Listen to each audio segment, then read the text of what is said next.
O desejado de todas as nações. Capítulo 36. O toque da fé. Este capítulo se baseia em Mateus capítulo 9, versos 18 a 26, Marcos capítulo 5, versos 21 a 43 e Lucas capítulo 8, versos 40 a 56. Voltando de Gergesa à costa oriental, Jesus encontrou uma multidão para o receber e saudaram-no com alegria. Permaneceu por algum tempo nas proximidades do lago, ensinando e curando, dirigindo-se em seguida à casa de Levi Mateus para encontrar-se com os publicanos no banquete. Ali o achou Jairo, príncipe da sinagoga. Este chefe judeu foi ter com Jesus em grande aflição e atirou-se-lhe aos pés, exclamando: "Minha filha está moribunda. Rogo-te que venhas e lhe imponhas as mãos para que sare e viva." Jesus partiu imediatamente com o príncipe. Conquanto os discípulos houvessem testemunhado tantas de suas obras de misericórdia, surpreenderam-se com sua condescendência para com a súplica desse altivo rabi. Acompanharam, contudo, ao mestre e o povo o seguiu, ansioso e expectante. Não era longe a casa do príncipe, mas Jesus e seus companheiros avançaram lentamente, pois a turba o comprimia de todos os lados. O ansioso pai impacientava-se com a demora. Jesus, porém, compadecendo-se do povo, detinha-se aqui e ali para aliviar algum sofrimento ou confortar um coração turbado. Quando ainda em caminho, um mensageiro chegou abrindo passagem por entre a multidão, levando a Jairo a notícia do falecimento da filha e dizendo ser inútil incomodar mais o mestre. As palavras foram ouvidas por Jesus. "Não temas", disse ele, "crê somente e serás salva." Jairo achegou-se mais para o Salvador e juntos apressaram-se para a casa dele. Já os pranteadores e os tocadores de flauta ali estavam, enchendo os ares com seus clamores. A presença da multidão e o tumulto feriram o espírito de Jesus. Procurou fazê-lo silenciar, dizendo: "Por que vos alvoroçais e chorais? A menina não está morta, mas dorme." Eles se indignaram ante as palavras do estranho. Tinham visto a menina nos braços da morte e riram-se desdenhosamente dele. Pedindo a todos que deixassem a casa, Jesus levou consigo o pai e a mãe da menina e os 3 discípulos, Pedro, Tiago e João, e juntos entraram na câmara mortuária. Jesus aproximou-se do leito e, tomando a mão da menina na sua, proferiu brandamente, na linguagem familiar de sua casa, as palavras: "Menina, a ti te digo, levanta-te." Um tremor perpassou-lhe instantaneamente pelo corpo inanimado. Volveram as pulsações da vida. Os lábios descerraram-se num sorriso. Os olhos abriram-se como se despertasse do sono e a menina olhou admirada ao grupo que a rodeava. Ergueu-se e os pais estreitaram-na, chorando de alegria. De caminho para a casa do príncipe, Jesus encontrara entre a multidão uma pobre mulher que por 12 anos sofrera de um mal que lhe tornava um fardo à existência. Consumira todos os seus recursos com médicos e remédios para ser, afinal, declarada incurável. Reviveu-lhe, porém, a esperança ao ouvir falar das curas operadas por Cristo. Teve a certeza de que, se tão somente pudesse ir ter com ele, havia de recobrar a saúde. Fraca e sofrendo, chegou à beira-mar onde ele estava ensinando e tentou romper a multidão, mas debalde. Novamente o seguiu da casa de Levi Mateus, mas foi-lhe outra vez impossível chegar até ele. Começara a desesperar quando, abrindo caminho por entre o povo, ele chegou perto de onde ela se achava. Ali estava a áurea oportunidade. Achava-se em presença do grande médico. Em meio da confusão, porém, não lhe podia falar nem vê-lo senão de relance. Temendo perder seu único ensejo de cura, forcejou por adiantar-se, dizendo de si para si: se eu tão somente tocar o seu vestido, ficarei sã.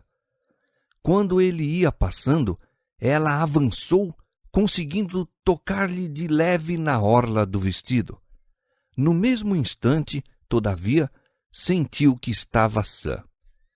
Concentrara-se naquele único toque toda a fé de sua vida e, num momento, a doença e a fraqueza deram lugar ao vigor da perfeita saúde. Cheia de gratidão, buscou retirar-se dentre o povo, mas Jesus deteve-se de repente e o povo parou com ele. Voltou-se e, numa voz distintamente ouvida acima do burburinho da multidão, indagou: quem é que me tocou? O povo respondeu a essa pergunta com uma expressão de surpresa. Impelido de todos os lados, rudemente comprimido daqui e dali como ele estava, parecia essa uma estranha interrogação. Pedro, sempre pronto a falar, disse: Mestre, a multidão te aperta e te oprime, e dizes: quem é que me tocou? Jesus respondeu: alguém me tocou, porque bem conheci que de mim saiu virtude. O Salvador podia distinguir o toque da fé do casual contato da turba descuidosa. Essa confiança não devia passar sem comentário. Queria dirigir à humilde mulher palavras de conforto que lhe serviriam de fonte de alegria, palavras que seriam uma bênção aos seus seguidores até ao fim dos séculos. Olhando para a mulher, Jesus insistiu em saber quem o tocara. Vendo ela que era inútil querer ocultar-se, adiantou-se tremendo e lançou-se-lhe aos pés. Com lágrimas de gratidão, contou a história de seus sofrimentos e como encontrar alívio. Jesus disse brandamente: tem bom ânimo, filha, a tua fé te salvou. Vai em paz. Ele não deu nenhum ensejo para que a superstição pretendesse haver virtude curadora no simples toque de suas vestes. Não fora pelo contato exterior com ele, mas por meio da fé que se firmava em seu poder divino que se operara a cura. A turba admirada que se comprimia em torno de Jesus não sentira nenhum acréscimo de poder vital. Mas, quando a sofredora mulher estendeu a mão para tocá-lo, crendo que se restabeleceria, experimentou a vivificadora virtude. Assim nas coisas espirituais. Falar de religião de maneira casual, orar sem ter a alma faminta e viva a fé, nada aproveita. A fé nominal em Cristo, que o aceita apenas como o Salvador do mundo, não pode nunca trazer cura à alma. A fé que opera a salvação não é mero assentimento intelectual à verdade. Aquele que espera inteiro conhecimento antes de exercer fé não pode receber bênção de Deus. Não basta crer no que se diz acerca de Cristo. Devemos crer nele. A única fé que nos beneficiará é a que o abraça como Salvador pessoal, que se apropria de seus méritos. Muitos têm a fé como uma opinião. A fé salvadora é um ajuste pelo qual aqueles que recebem a Cristo se unem a Deus em concerto. Fé genuína é vida.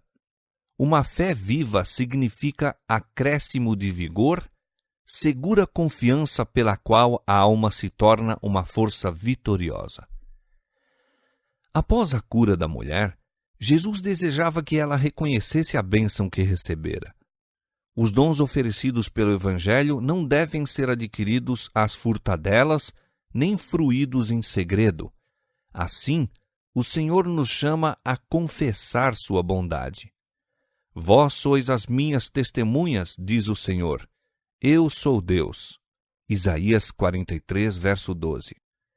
Nossa confissão de sua fidelidade é o meio escolhido pelo céu para revelar Cristo ao mundo. Temos de reconhecer-lhe a graça, segundo nos é dada a conhecer através dos santos homens da antiguidade. Mas o que será mais eficaz é o testemunho de nossa própria experiência. Somos testemunhas de Deus ao revelar em nós mesmos a operação de um poder que é divino. Cada indivíduo tem uma vida diversa da de todos os outros, uma experiência que difere essencialmente da sua. Deus deseja que nosso louvor a Ele ascenda como o cunho de nossa própria individualidade. Esses preciosos reconhecimentos para louvor da glória de sua graça, quando corroborados por uma vida semelhante à de Cristo, possuem irresistível poder eficaz para a salvação de almas.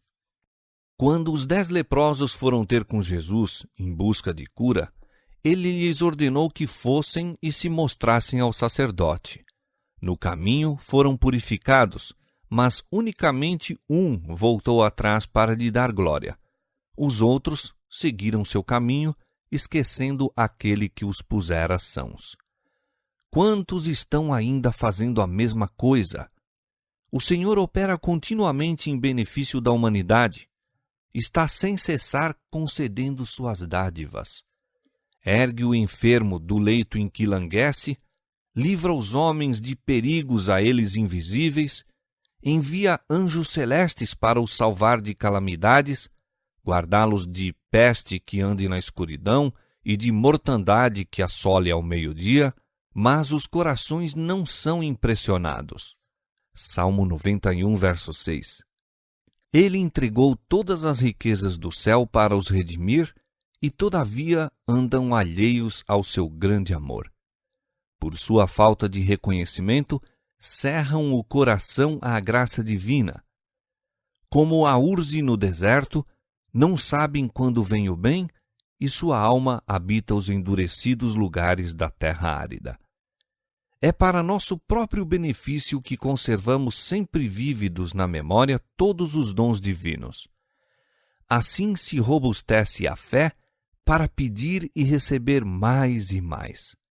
Há mais animação para nós na menor bênção que nós mesmos recebemos de Deus do que em todas as narrações que possamos ler acerca da fé e experiência dos outros. A alma que corresponde à graça de Deus será como um jardim regado.